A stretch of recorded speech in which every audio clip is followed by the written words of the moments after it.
Leviticus 25. The Lord said to Moses at Mount Sinai, "Speak to the Israelites, and say to them, when you enter the land I am going to give you, the land itself must observe a Sabbath to the Lord. For 6 years sow your fields, and for 6 years prune your vineyards and gather their crops. But in the 7th year the land is to have a year of Sabbath rest, a Sabbath to the Lord. Do not sow your fields or prune your vineyards. Do not reap what grows of itself or harvest the grapes of your untended vines. The land is to have a year of rest. Whatever the land yields during the Sabbath year will be food for you, for yourself, your male and female servants, and the hired worker and temporary resident who live among you, as well as for your livestock and the wild animals in your land. Whatever the land produces may be eaten.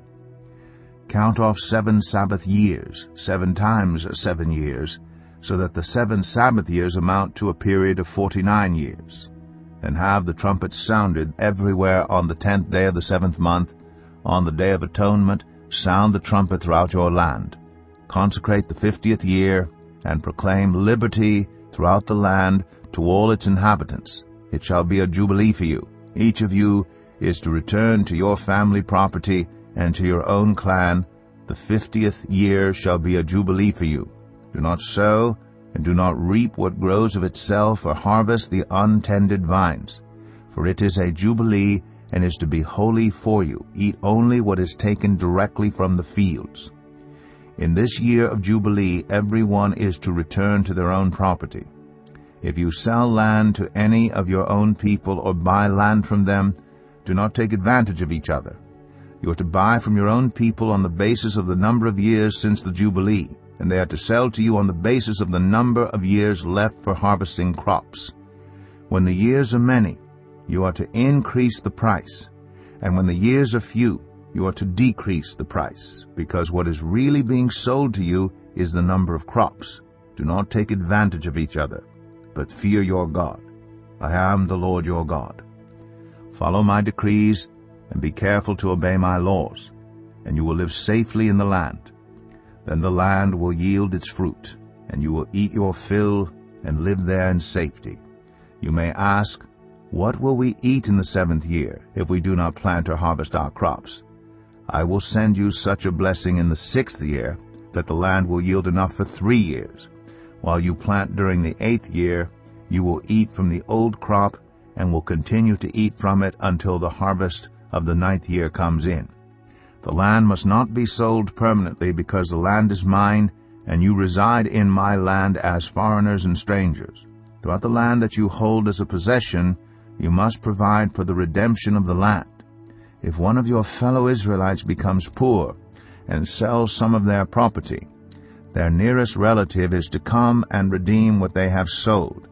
If, however, there is no one to redeem it for them, but later on they prosper and acquire sufficient means to redeem it themselves, they are to determine the value for the years since they sold it and refund the balance to the one to whom they sold it. They can then go back to their own property. But if they do not acquire the means to repay, what was sold will remain in the possession of the buyer until the year of Jubilee. It will be returned in the Jubilee, and they can then go back to their property.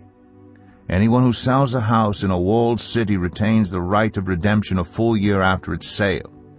During that time the seller may redeem it. If it is not redeemed before a full year has passed, the house in the walled city shall belong permanently to the buyer and the buyer's descendants. It is not to be returned in the Jubilee. But houses in villages without walls around them are to be considered as belonging to the open country. They can be redeemed, and they are to be returned in the Jubilee. The Levites always have the right to redeem their houses in the Levitical towns which they possess. So the property of the Levites is redeemable, that is, a house sold in any town they hold, and is to be returned in the Jubilee, because the houses in the towns of the Levites are their property among the Israelites. But the pasture land belonging to their towns must not be sold. It is their permanent possession. If any of our fellow Israelites become poor and are unable to support themselves among you, help them as you would a foreigner and stranger, so they can continue to live among you. Do not take interest or any profit from them, but fear your God, so that they may continue to live among you. You must not lend them money at interest or sell them food at a profit.